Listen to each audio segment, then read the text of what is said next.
পরিযায়ী শ্রমিকের কথা হচ্ছিল, রাজ্য সরকার শ্রমশ্রী ভাতার কথা ঘোষণা করেছে আপনি জানেন, কিন্তু তাতে ভরসা না রেখে পুরুলিয়ায় আজকে দেখা গেল হাজার হাজার শ্রমিক তারা ট্রেনে চড়ছেন, বেলুগুড়াও ট্রেনে চড়ছেন, তারা কেউ বেঙ্গালুরু যাচ্ছেন, কেউ চেন্নাই যাচ্ছেন। দেখুন 5,000 টাকায় কারো সংসার চলতে পারে না। এবং মুখ্যমন্ত্রী যে এই কথাটা বলেন না, আপনারা একবার সার্ভে করুন, ক্যামেরা নিয়ে যান, এই যে ট্রেনে যারা চড়েন, মুখ্যমন্ত্রী ক্লেম করেন এরা নাকি স্কিল্ড লেবার, এবং অন্যান্য রাজ্যে নাকি এই স্কিল্ড লেবারদের অভাব আছে বলে পশ্চিমবঙ্গ থেকে তারা যাচ্ছে। কিন্তু বাস্তবিকতা কি, আপনি দেখবেন যে আপনার বাড়িতে দিল্লিতে বা নয়ডাতে বা দিল্লির সংলগ্ন এলাকায় যারা ঘরের কাজ করে, যারা মেইড বলি আমরা যাদেরকে ইংরেজিতে, পরিচারিকার কাজ করেন, সেই পরিচারিকারা মূলত বাংলা ভাষী, যাদের মধ্যে কিছু কিছু মানে বেশিরভাগটাই পশ্চিমবঙ্গের বাসিন্দা, কিছু বাংলাদেশেরও লোক আছে যাদেরকে নিয়ে এত ঝামেলা হচ্ছে। তো এই পরিচারিকার কাজ করতে গেলে কোন ট্রেনিংটা দিতে হয়, কোন স্কিলটা প্রয়োজন হয় বলুন তো, জিজ্ঞেস করুন তো, কেন মানুষ আসছে? তার কারণ হচ্ছে একজন পরিচারিকার কাজ যদি পুরুলিয়ার একটি গ্রামে করে বা পুরুলিয়া শহরে করে, সে যে টাকা পাবে তার কয়েক গুণ টাকা দিল্লি বা তার উপকণ্ঠে পাওয়া যায়। কেন? কারণ এখানকার অর্থনীতি গ্রো করেছে। কলকাতাতেও পাওয়া যায় না অত টাকা, শিলিগুড়িতেও পাওয়া যায় না, আসানসোলে পাওয়া যায় না, দুর্গাপুরে পাওয়া যায় না। তো আপনার তো কমসে কম আমি একটা দুটো তো অর্থনৈতিক হাব হতে হবে পশ্চিমবঙ্গের মধ্যে। কোথাও শিল্প নেই, মানুষের রোজগার বাড়ছে না। কলকাতায় যে নিউ টাউনে আইটির কথা বলা হয়, কারা কাজ করে সেখানে আইটিতে?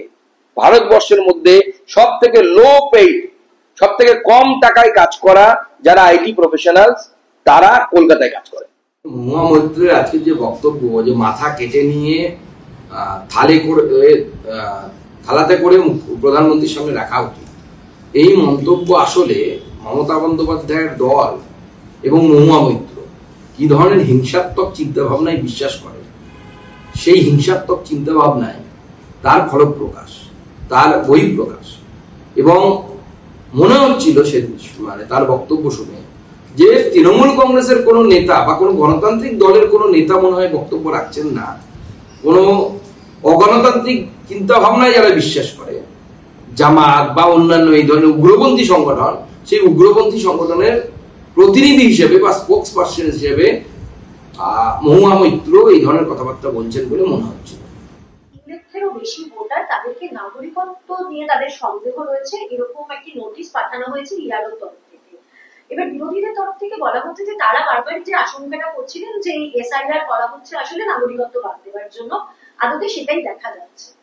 দেখুন, প্রথম কথা হচ্ছে এসআইআর মানে কি? Intensive revision of voter list.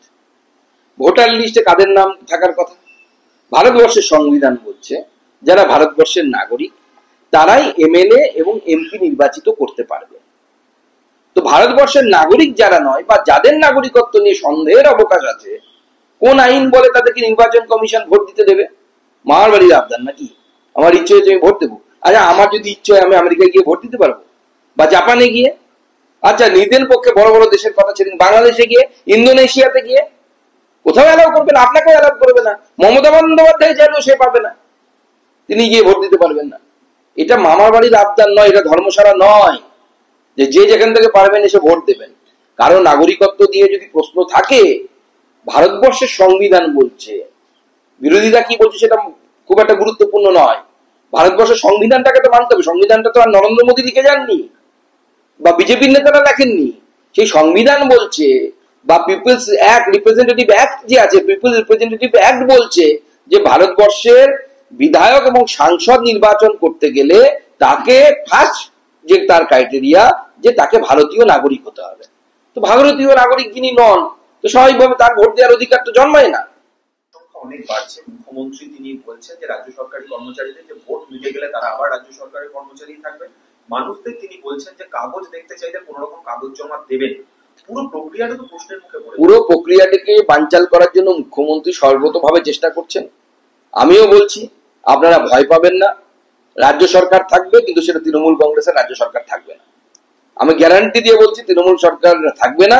26-এ বিজেপির সরকার তৈরি হবে। যে সমস্ত সরকারি কর্মচারীরা মমতা বন্দ্যোপাধ্যায়ের ভয়ে বেআইনি কাজ করবেন তাদের কিন্তু খবর আছে, পরিষ্কার কথা। নিরপেক্ষ ভূমিকা পালন করুন, আইন যা বলছে সেটা করুন। আমার কথায় কাজ করতে হবে না, অন্য কারোর কথায় কাজ করতে হবে না, বিজেপির কথায় কাজ করতে হবে না। নির্বাচন কমিশনের নিয়ম ফলো করুন। নির্বাচন কমিশন জানিয়ে দিয়েছে অলরেডি 4-5 জন অফিসার সাসপেন্ডেড, জেলেও যেতে হবে কিন্তু, এবং আপনার চাকরি নিয়ে টানাটানি হবে। কারণ আপনার জন্য 30 দিন নেই, 30 দিনের আইন পাস হয়নি, তাদের নেতারা লাফালাফি শুরু করেছে। আপনার জন্য 48 ঘন্টা। আপনি 48 ঘন্টার বেশি যদি জেলে থাকেন, আপনার চাকরি নিয়ে কিন্তু টানাটানি হবে, আপনি সরকারি কর্মচারী হবেন। আমাদের ভিডিও ভালো লাগলে লাইক এবং শেয়ার করুন। কমেন্ট সেকশনে গিয়ে জানান আপনাদের মতামত। আরও ভিডিও পেতে আমাদের চ্যানেল সাবস্ক্রাইব করুন এবং প্রতি মুহূর্তে খবরের আপডেট পেতে প্রেস করুন বেল আইকন।